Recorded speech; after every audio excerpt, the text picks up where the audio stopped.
ආයුබෝවන් අද අපි සාකච්ඡා කරන්නේ ආර්ථික විද්‍යා විෂය නිර්දේශයේ පළවෙනි ඒකකය පිළිබඳව. පළවෙනි ඒකකය යටතේ එන එකේ දෙක අණු උපනිපුණතා මට්ටම පිළිබඳවයි අද සාකච්ඡා කරන්නේ. මේ නිපුණතා මට්ටමේදී අපි සාකච්ඡා කරන්නේ අවශ්‍යතා, උවමනා, භාණ්ඩ හා සේවා සහ සම්පත් කියන කාරණා පිළිබඳව. මේ කොටස ගත්තම අපි දන්නවා ආර්ථික විද්‍යා විෂය නිර්දේශයට අදාළ මූලික සංකල්ප ගණනාවක් මේ කොටස තුල ආවරණය වෙනවා. ඒ නිසා මේ කොටසේ මේ එන සංකල්ප පැහැදිලිව වෙන්වෙන්ව හඳුනා ගැනීම ආර්ථික විද්‍යාව අධ්‍යයනය කිරීම සඳහා ඉතාමත්ම වැදගත් වෙනවා. එමනම් අපි අද බලමු මොනවද මේ පාඩමේදී සාකච්ඡා කරන්නේ. පළවෙනියෙන්ම අවශ්‍යතා සහ උවමනාවන් පිළිබඳව සාකච්ඡා කරනවා. ඉන් අනතුරුව භාණ්ඩ හා සේවා පිළිබඳවත්, ඉන් අනතුරුව සම්පත් පිළිබඳවත් අපි වෙන වෙනම සාකච්ඡා කරනවා. එමනම් අපි පළවෙනි කොටස ඒ තමයි මිනිස් අවශ්‍යතා හා උවමනා පිළිබඳව සාකච්ඡා කරමු. මිනිස් අවශ්‍යතා අපි needs කියලා ඉංග්‍රීසි භාෂාවෙන් මෙය හඳුන්වනවා. අවශ්‍යතාවයක් කියලා කියන්නේ මිනිසුන්ට ජීවත් වීම සඳහා අවශ්‍ය කරන මූලිකම දෑ. නැත්නම් මිනිසාට මිනිසෙකු ලෙස ජීවත් වීමට අවශ්‍ය කරන මූලිකම දෑ ලෙස අපි හඳුන්වනු ලබනවා. ඉතින් එහිදී අපි මතක තබා ගත යුතුයි මේ අවශ්‍යතාවයන් නැතුව පුද්ගලයෙකුට සාර්ථකව මිනිසෙකු ලෙස ජීවත් විය නොහැකි බව. ඒව තමයි අපි අවශ්‍යතාව ලෙස ගන්න. යම් කරුණක් දැක්කම එය අවශ්‍යතාවයක්ද නැද්ද කියන එක තීරණය වෙන්නේ මෙන්න මේ මිනිසෙකු ලෙස ජීවත් වීමට එය අත්‍යවශ්‍යද නැද්ද කියන කාරණය අනුව. උදාහරණ විදියට ගත්තොත් ආහාර, ඇඳුම් පැළඳුම්, නිවාස කියන මෙන්න මේ වගේ දේවල්.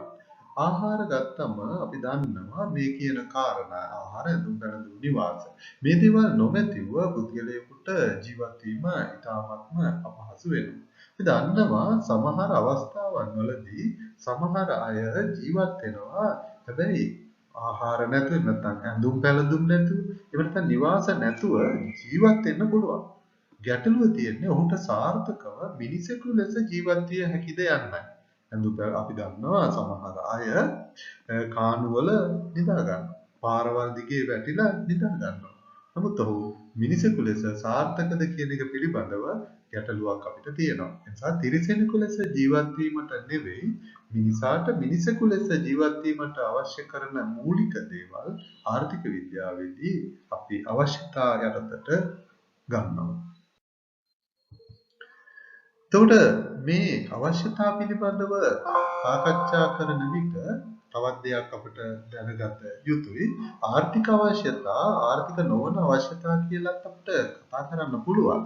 නමුත් ආර්ථික විද්‍යාවේදී අපි සාකච්ඡා කරනු ලබන්නේ මේ ආර්ථික අවශ්‍යතාවයන් පිළිබඳව පමණයි. එනම් භාණ්ඩ හා සේවා පරිභෝජනයේ තෘප්තිමත් කළ හැකි අවශ්‍යතාවයන් පිළිබඳව පමණයි අපි ආර්ථික විද්‍යාවේදී සාකච්ඡා කරන්නේ.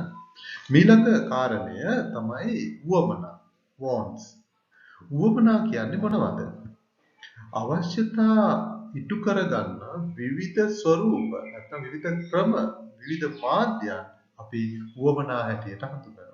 අවශ්‍යතා ඉටු කරගන්නා විවිධ ස්වරූප එහෙම නැත්නම් විවිධ මාධ්‍යයන් විවිධ ක්‍රම අපි උවමනා ලෙස ආර්ථික විද්‍යානුකූලව හඳුන්වනු ලබනවා. උදාහරණයක් විදිහට ගත්තොත් අපි ආහාර කියන අවශ්‍යතාවය අපි පෙර කොටසේදී සාකච්ඡා කරා මිනිස් අවශ්‍යතාවල මූලික එකක් තමයි ආහාර.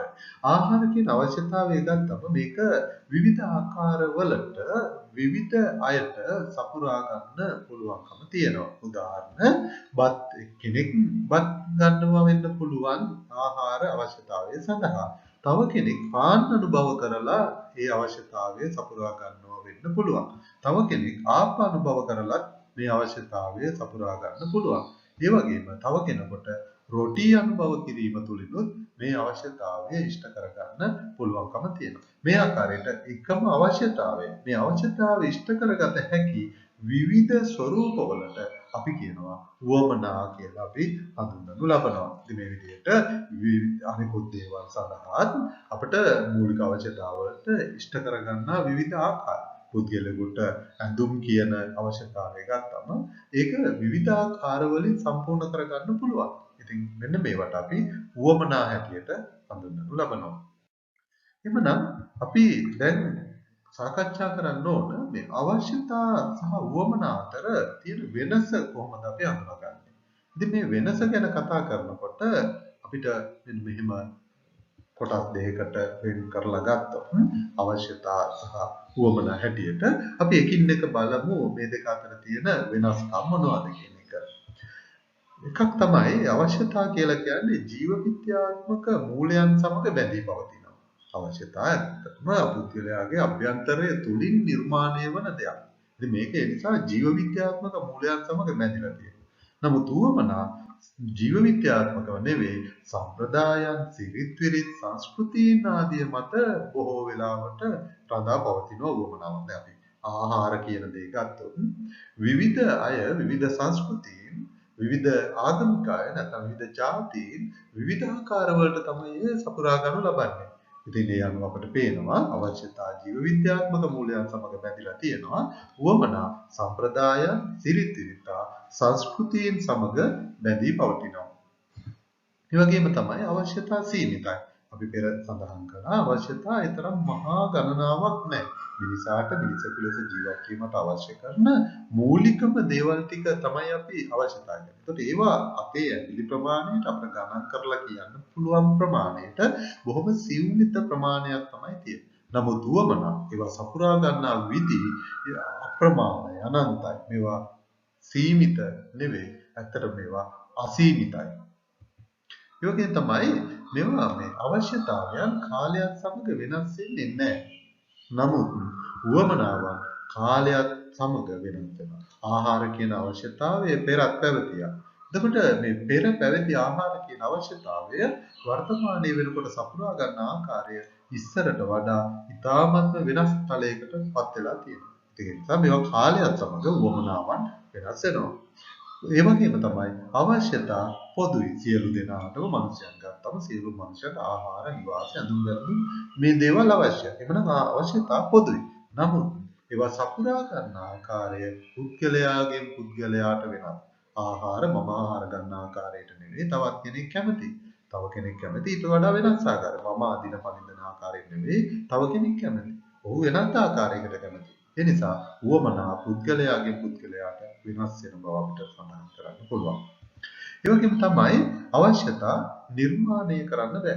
අවශ්‍යතා ජීව විද්‍යාත්මක මූලයන් සමග බැඳිලා තියෙන්නේ. ඒ නිසා මේවා ජනනය වන දේවල්. නමුත් වමනාවන් ගත්තම නිර්මාණය කරන්න පුළුවන්. විශේෂයෙන්ම වෙළඳ ප්‍රචාරණයේ මගින් වෙනත් අයගේ අදහස් උදහස් මගින් මේ නිර්මාණය කිරීමට හැකියාව තියෙනවා වමනා. සපුරා ගන්න ආකාර අපි බොහෝ වෙලාවට රූපවාහිනී මාධ්‍ය තුලින් දකින ආකාරය අනුව අපේ වමනාවන් අපි වෙනස් කරගන්න ලබනවා. ඒ කියන්නේ නිර්මාණය වෙනවා. ස්වාභාවිකයි අවශ්‍යතා ස්වාභාවිකයි.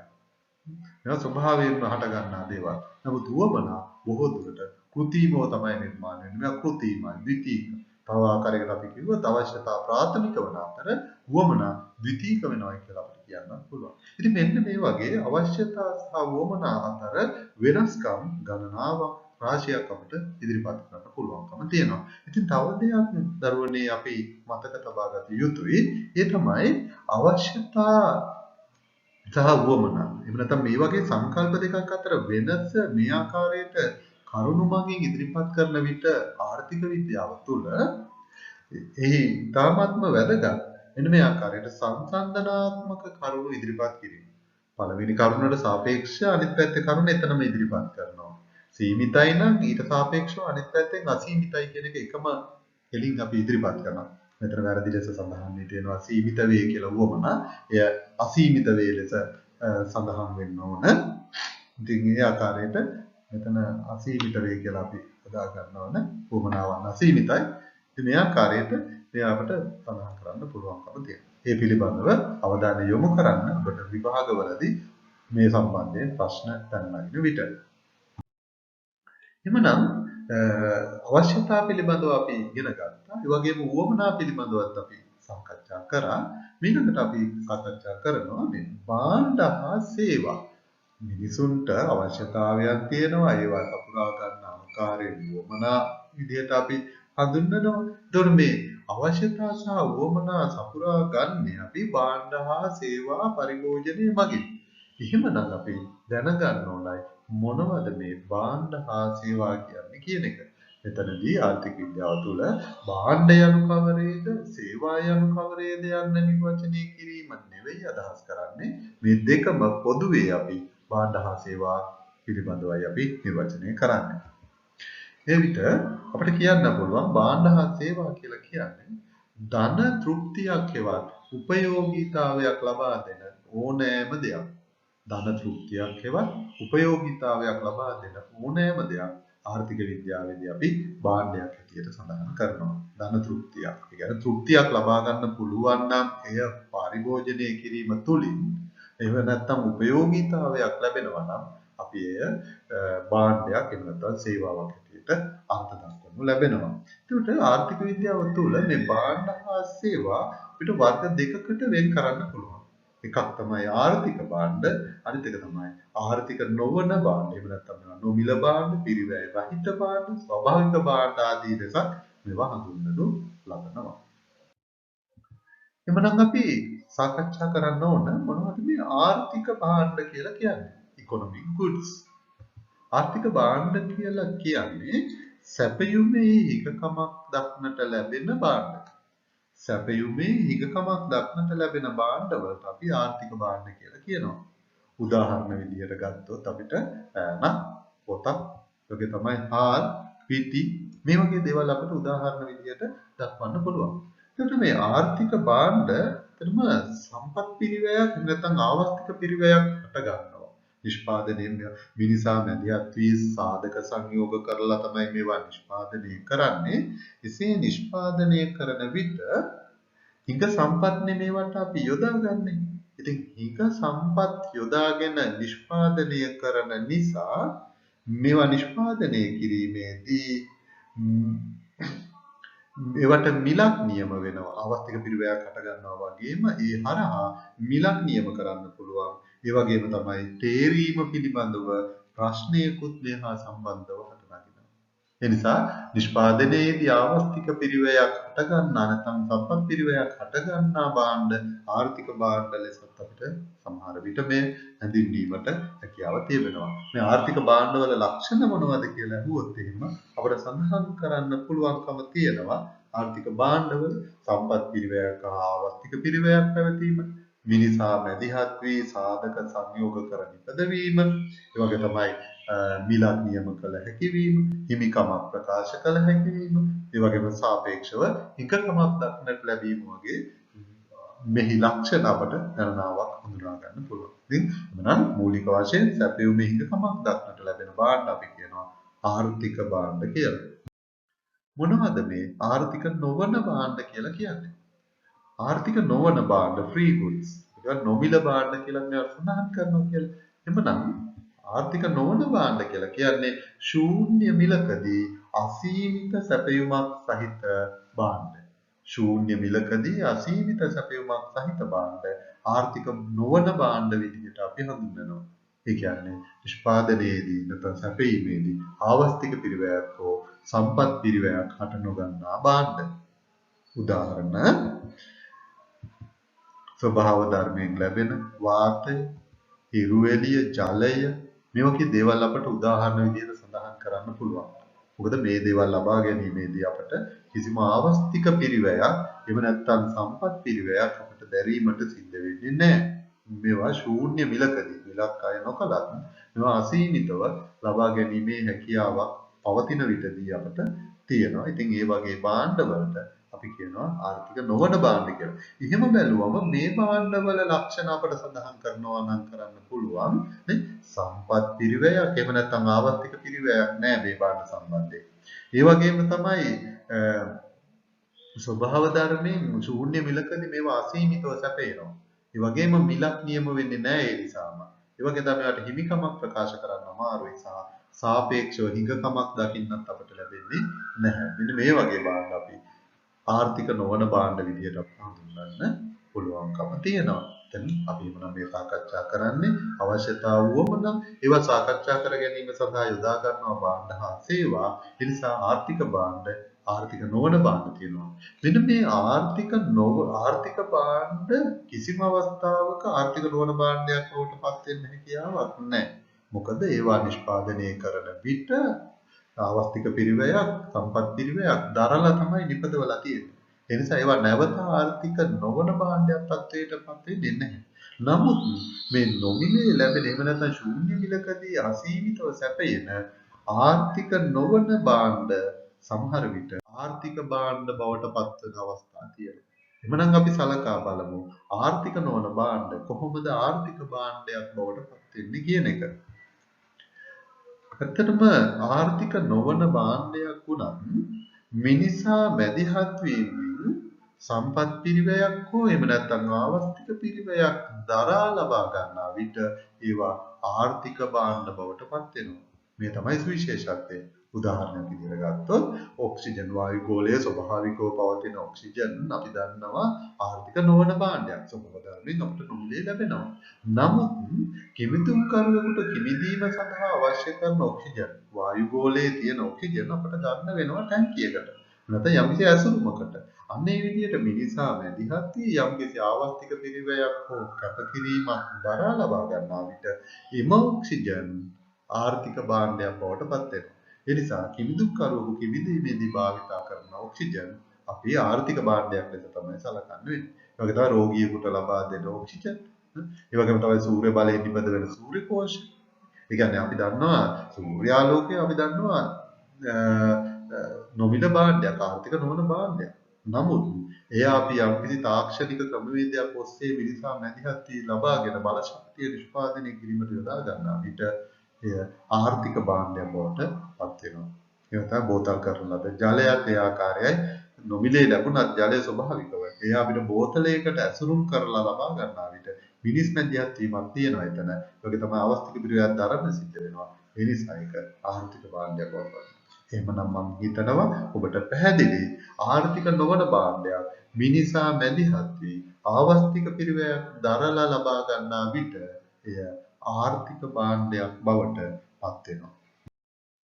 දැන් එහෙනම් අපි දැනගන්න ඕන දැන් අපි සාකච්ඡා කරේ ආර්ථික අවශ්‍යතා වමනා සායි දෙක අතර තියෙන වෙනස්කම් සහ ඒවා සපුරා ගැනීම සඳහා යොදා ගන්න භාණ්ඩ හා සේවා. භාණ්ඩ හා සේවා අපි නැවත වර්ග කරා ආර්ථික භාණ්ඩ සහ ආර්ථික නොවන භාණ්ඩ ලෙස.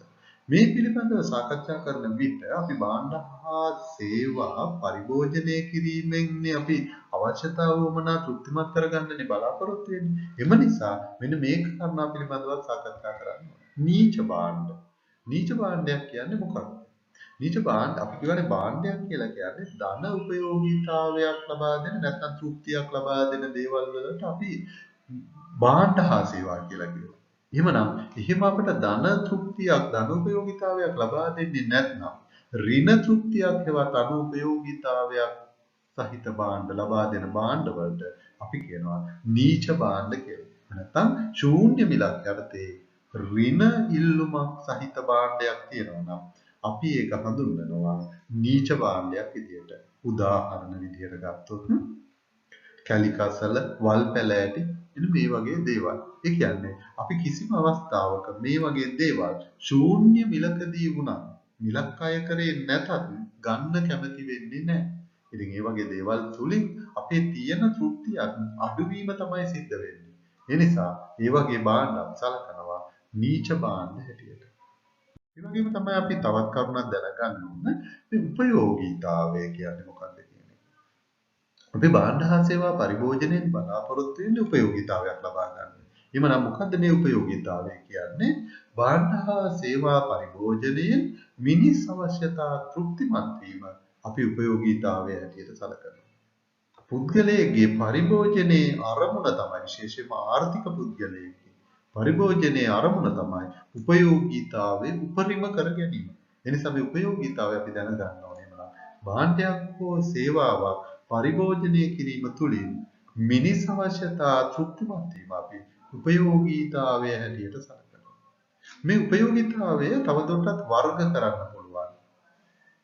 එය ලැබෙන ආකාර අනුව අපි දන්නවා එය ස්ථානීය උපයෝගීතාවය, කාල උපයෝගීතාවය, ස්වરૂප උපයෝගීතාවය මෙන්න මේ ආකාරවලට මේ උපයෝගීතාවයේ නැවත විවිධ ස්වરૂප. ඒ අපිට ඒ හරහා තෘප්තිමත් භාවය ලැබෙන ආකාර අනුව අපට උපයෝගීතාවය ඒ ආකාරවලට වර්ග කිරීමේ හැකියාවක් තියෙනවා. ඉතින් මෙන්න මේ ආකාරයට අවශ්‍යතා වුවමනා භාණ්ඩ හා සේවා පිළිබඳව අපි සාකච්ඡා කරනවා. ඒ වගේම තමයි මෙම පාඩමේදී ඊළඟට අපි අධ්‍යයනය කරන්න ඕන සම්පත් පිළිබඳව. ඇයි අපි දන්නවා අපි අවශ්‍යතා වුවමනා තෘප්තිමත් කරගන්නේ භාණ්ඩ හා සේවා පරිභෝජනයෙන්. එහෙමනම් මෙන්න මේ භාණ්ඩ හා සේවා නිෂ්පාදනය වෙන්නේ කොහොමද? ඒ සඳහා යොදා ගන්න වෙනවා අපිට සම්පත්. එම නිසා මේ සම්පත් පිළිබඳව ආර්ථික විද්‍යාවේදී අපි සාකච්ඡා කරනවා. සම්පත් කියලා මොනවද අපි සලකන්නේ? අර මිනිස් උවමනා තෘප්තිමත් කර ගැනීම සඳහා අවශ්‍ය කරන භාණ්ඩ හා සේවා නිෂ්පාදන ක්‍රියාවලියට යොදා ගන්නා සියලුම නිෂ්පාදන සාධක වලට අපි කියනවා සම්පත් කියලා. මිනිස් උවමනා තෘප්තිමත් කරන්න භාණ්ඩ හා සේවා නිෂ්පාදනයට යොදා ගන්න සියලුම නිෂ්පාදන සාධක තමයි අපි සම්පත් විදිහට සලකන්නේ. ඉතින් මේ සම්පත් අපි නැවත කොටස් දෙකකට බෙදනවා. එකක් තමයි ආර්ථික සම්පත්, අනිත් එක ආර්ථික නොවන සම්පත්. එහෙනම් මොනවද මේ ආර්ථික සම්පත් කියලා කියන්නේ? ආර්ථික සම්පත් යටතට ගන්නේ මොනවද කියන එක. ඉතින් ආර්ථික සම්පත් හැටියට අපි සලකන්නේ සමාජයේ අසීමිත මිනිස් වමනාවන්ට සාපේක්ෂව සැපයුම සීමා සහිත හෝ නිකකමක් ඇති හෝ සම්පත් අපි ආර්ථික සම්පත් කියලා හඳුන්වනවා. සමාජයේ අසීමිත වමනාවලට සාපේක්ෂව සැපයුම සීමා සහිත හෝ එහෙම නැත්නම් නිකකමක් ඇති හෝ සම්පත් අපි ආර්ථික සම්පත් කියලා සලකනු ලබනවා. මේවා හිඟ සම්පත් නිසා මේවා යොදාගෙන භාණ්ඩ හා සේවා නිෂ්පාදනය කරන විට ආවස්තික පිරිවැයක් හටගන්නවා. හිඟ සම්පත් නිසා තේරීමක් කරලා අපට කැපකිරීමක් දරලා තමයි අනිවාර්යයෙන්ම යම් කිසි දෙයකට යොදා ගන්න වෙන්නේ. ඒ වෙලාවේදී අනිවාර්යයෙන්ම ආවස්තික පිරිවැයක් හටගන්නවා. ඔබ පැහැදිලිව වෙනස හඳුනා ගන්න ආර්ථික භාණ්ඩ ආර්ථික සම්පත්. ආර්ථික භාණ්ඩවලදී අපි කිව්වේ සැපයුමේ හිඟකමක් දක්නට ලැබෙන භාණ්ඩ ආර්ථික භාණ්ඩ. සමාජයේ තියෙන අසීමිත වමනාවන්ට සාපේක්ෂව සැපයුම සීමා සහිත එහෙම නැත්නම් හිඟකමක් ඇති සම්පත් අපි ආර්ථික සම්පත් විදියට සැලකනු ලබනවා. උදාහරණ භාවිතා කරන්නේ ඉදම එහෙම නැත්නම් ඉන්ධන මේ වගේ දේවල්. ඉතින් මේ වගේ අර ආර්ථික භාණ්ඩවල වගේම ආවස්තික පිරිවැයක් තියෙනවා වගේම මේවට ඒ නිසා මිලක් අනිවාර්යයෙන්ම බොහෝ දුරට නියම වෙනවා. ආර්ථික නොවන සම්පත් කියන්නේ මොනවද? අපි ආර්ථික නොවන සම්පත් හැටියට සැලකන්නේ ස්වභාව ධර්මයෙන් නොමිලේ ලැබෙන ආවස්තික පිරිවැයක් නොදරන සම්පත් වගේම නිෂ්පාදනය සඳහා යොදා ගන්න පුළුවන් හිඟකමක් රහිත සම්පත් අපි ආර්ථික නොවන සම්පත් හැටියට සැලකනවා. ස්වභාව ධර්මයෙන් නොමිලේ ලැබෙන ඒ වගේම ඒවා මිනිස් වමනාවට සාපේක්ෂව අසීමිතව පවතිනවා. ඒ නිසා ඒ වගේ ආවස්තික පිරිවැයක් හටගන්නේ නැහැ. මෙන්න මේ ආකාරයේ සම්පත් අපි ආර්ථික නොවන සම්පත් විදියට හඳුන්වනවා. ඉතින් මේ ආර්ථික සම්පත් ශූන්‍ය මිලකදී අසීමිත සැපයීමක් සහිත සම්පත්. ඒ නිසා ඒ ආකාරයටත් අපිට විම සම්පත් හඳුන්වා දීමට හැකියාව තියෙනවා. ඒ සාමාන්‍ය වර්ෂා ජලය ඒ වගේ මේ වගේ දේවල් අපිට සඳහන් කරන්න පුළුවන්කම තියෙනවා. ඒ අපි කතා කරේ සම්පත් ආර්ථික සම්පත් සහ ආර්ථික නොවන සම්පත් විදියට වර්ග කරන ආකාරය. ඊළඟට අපි මේ ස්වභාවික සම්පත් පිළිබඳව අපි සාකච්ඡා කරන විට ස්වභාවික සම්පත් අපට ආකාර දෙකකට නැවත වර්ග කරන්න පුළුවන්. ඒ තමයි නිෂ්පාදන ක්‍රියාවලියට යොදා ගන්න ස්වභාව ධර්මයෙන් ලැබීලා තියෙන සියලුම සම්පත් අපි ස්වාභාවික සම්පත් විදියට තමයි හඳුන්වන්නේ. නිෂ්පාදන ක්‍රියාවලියට යොදා ගන්න සියලුම ස්වභාව ධර්මයෙන් ලැබිලා තියෙන සම්පත්. මේ සම්පත් ආකාර දෙකකට අපිට යොමු කරන්න පුළුවන්. ඒ තමයි එකක් අපි කියනවා ප්‍රතිෂ්ඨාපනය කළ හැකි සම්පත්. අනික අපි කියනවා ප්‍රතිෂ්ඨාපනය කළ නොහැකි සම්පත්. මොනවද මේ ප්‍රතිෂ්ඨාපනය කළ හැකි සම්පත් කියලා කියන්නේ? භාවිතයට ගැනීම නිසා මේ සම්පත් අපි නිෂ්පාදන ක්‍රියාවලියට යොදා ගන්න විට විනාශයටපත් උනත් නැවත නැවතත් ප්‍රතිජනනය වන සම්පත් ප්‍රතිෂ්ඨාපනය කළ හැකි සම්පත් විදියට අපි හඳුන්වනවා. ඔබ දන්නවා සමහර ශාක කැපුවයින් පස්සේ නැවත එය දළු දාලා එනවා. අපේ නිෂ්පාදන ක්‍රියාවලිය සඳහා අවශ්‍යතාවයන් සඳහා කපනවා, විනාශ වෙනවා. නමුත් ඒ නැවත ප්‍රතිජනනය වෙනවා. අන්න ඒ වගේ සම්පත් අපි කියනවා ප්‍රතිෂ්ඨාපනය කළ හැකි සම්පත්. උදාහරණ වන සම්පත්, මත්ස්‍ය සම්පත, මාළු ඇල්ලුවාම නැවත මාළු ගහණය වැඩි වෙනවා. ඉතින් මේ ආකාරයට ප්‍රතිෂ්ඨාපනය කළ හැකි සම්පත් අපට දක්වන්න පුළුවන්. ප්‍රතිෂ්ඨාපනය කළ නොහැකි සම්පත්. මොනවද මේ ප්‍රතිෂ්ඨාපනය කළ නොහැකි සම්පත් හැටියට සැලකන්නේ? අර විදියට නිෂ්පාදන ක්‍රියාවලිය සඳහා භාවිතයට ගැනීම නිසා ක්ෂය වීමටපත් වෙනවා. හැබැයි නැවත ඒවා ප්‍රතිෂ්ඨාපනය කරන්න බැරි නම් අන්න ඒ වගේ සම්පත් අපි කියනවා ප්‍රතිෂ්ඨාපනය කළ නොහැකි සම්පත්. නැවත ප්‍රතිෂ්ඨාපනය කළ නොහැකි සම්පත්. භාවිතා කිරීමත් සමග විනාශ වී යන සම්පත් වලට අපි කියනවා ප්‍රතිෂ්ඨාපනය කළ නොහැකි සම්පත් ලෙස. උදාහරණ මිනිරාල්, ගෑස්, පත්‍රන් වගේ මෙන්න මේ වගේ දේවල් අපි භාවිතයට ගැනීමත් සමග මේ ප්‍රමාණය ක්‍රමයෙන් අඩු වෙමින් යනවා. ඒවා අපි ප්‍රතිස්ථාපනය කළ නොහැකි සම්පත් විදියට හඳුන්වනවා. ඉතින් මෙහිදී වැදගත් දෙයක් තමයි මේ ප්‍රතිස්ථාපනය කළ නොහැකි සම්පත් අපි භාවිතා කිරීම ඉතාමත්ම ප්‍රවේශමෙන් පරිපිරිමැස්මෙන් සිදු කළ යුතුයි. සමහර විට වර්තමානයේදී ප්‍රතිස්ථාපනය කළ හැකි සම්පත් උනත් අප විසින් භාවිතා කරන ආකාරය අනුව ප්‍රතිස්ථාපනය කළ නොහැකි සම්පත් බවට පත්වෙමින් පවතින තත්ත්වයක් දකින්නට ලැබෙනවා. සමහර සම්පත් නැවත ඇති නොවන තත්ත්වයකට පත්වීමේ අවදානමක් අපිට තියෙනවා. ඒ නිසා මේ ප්‍රතිස්ථාපනය කළ හැකි සහ නොහැකි මේ ස්වාභාවික සම්පත් ආරක්ෂා කර ගැනීම ඉතාමත් වැදගත් වෙනවා. මේ ප්‍රතිස්ථාපනය කළ නොහැකි සම්පත් මේ ස්වාභාවික සම්පත් අසීමිත විදිහට භාවිතයට ගැනීම නිසා ගෝලීය වශයෙන් විශාල ප්‍රශ්න ගණනාවකට මුහුණ දෙන්න සිදු වෙනවා. ඒ ප්‍රශ්න පිළිබඳව අපි බැලුවොත් එකක් තමයි ගෝලීය උණුසුම ඉහළ යාම. ස්වාභාවික සම්පත් අසීමිත ලෙස භාවිතයට ගැනීම නිසා ගෝලීය උණුසුම ඉහළ යාමේ තත්ත්වයක් නිර්මාණය වෙමින් තියෙනවා. ඒ වගේම තමයි ග්ලැසියර් දියවීම වගේ තත්ත්ව නිර්මාණය වෙනවා. ග්ලැසියර් දියවීම උත්තර ද්‍රව්‍ය ආශ්‍රිතව දක්ෂිණ ද්‍රව්‍ය ආශ්‍රිතව පවතින මේ ග්ලැසියර් දැඩි විශාල හිම කඳු දියවීමට පටන් ගනිමින් පවතිනවා. ඒ හරහා ලෝකයේ ජල මට්ටම ඉහළ යමින් පවතිනවා. රටවල් මුහුදට බිලි වෙමින් පවතින තත්ත්වයක් නිර්මාණය වෙන්නේ. ඒ වගේ තමයි ඕසෝන් ස්තරය සිදුරු වීම. මේ උෂ්ණත්වයේ වැඩි වීම නිසා භාවිතා කරන කාබන් ප්‍රමාණයන් ඉහළ යාම නිසා ඕසෝන් ස්තරය සිදුරු වෙමින් පවතින තත්ත්වයක් තියෙනවා. ඒ හරහා පෘථිවියට දැඩි ගැටලු වලට මුහුණ පෑමට සිදු වෙමින් පවතිනවා. ඒ වගේ තමයි ජල හිඟයකට මුහුණ පෑමට සිදුවීම. මේ අසීමිත ලෙස ස්වාභාවික සම්පත් භාවිතය නිසා ලෝකයේ තියෙන දේශගුණික විපර්යාස හට ගන්න පටන් ගෙන මේ දේශගුණික විපර්යාස තමගම ජල හිඟයකට බොහෝ රටවල් වලට මුහුණ දෙන්න සිදු වෙලා තියෙනවා. ඒ වගේ තමයි ගම් වතුර හා නායම් වගේ ස්වාභාවික උපද්‍රව වලට මුහුණ පෑමට සිදුවන තත්ත්වයක් නිර්මාණය වෙමින් පවතිනවා. ඉතින් ඒ නිසා මෙන්න මේ වගේ විශාල ගැටලු ප්‍රමාණයකට මේ ස්වාභාවික සම්පත් අසීමිතව භාවිතයට ගැනීමට යාම නිසා මුහුණ පෑමට ලෝකයට සිදු වෙමින් පවතිනවා. එමනම් අපි මේ පාඩයේදී සාකච්ඡා කරනු ලැබුවා ආර්ථික අවශ්‍යතා කියන්නේ මොනවද? උවමනා කියන්නේ මොනවද? මේ දෙක අතර තියෙන වෙනස්කම් මොනවද? ඒ වගේම තමයි එම අවශ්‍යතා උවමනා සම්පූර්ණ කර ගැනීම සඳහා භාණ්ඩ හා සේවා යොදාගන්නේ කොහොමද? ඒ නිසා භාණ්ඩ හා සේවා කියන්නේ මොනවද? ආර්ථික භාණ්ඩ, ඒ වගේම ආර්ථික නොවන භාණ්ඩ කියන්නේ මොනවද? සහ ඒ හරහා අපි ඒවා නිෂ්පාදනය කිරීම සඳහා යොදා ගන්නා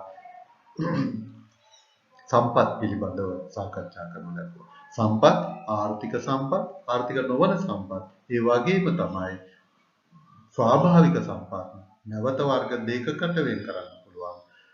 ප්‍රතිෂ්ඨාපනය කළ හැකි සම්පත් සහ ප්‍රතිෂ්ඨාපනය කළ නොහැකි සම්පත් කියන ආකාරයට. ඉතින් මම හිතනවා ඔබ සියලු දෙනාටම ඊටමත්ම පැහැදිලි මේ ආර්ථික විද්‍යාව විෂය තුළ එන මූලික සංකල්ප කිහිපයක් අන්තර්ගත වන මේ එකේ දෙක නිපුණතා මට්ටම පිළිබඳව හොඳ අවබෝධයක් ලැබෙන්න ඇති කියලා මම විශ්වාස කරනවා. නම් ඔබ සියලු දෙනාටම සුබ අනාගතයක්. ආයුබෝවන්.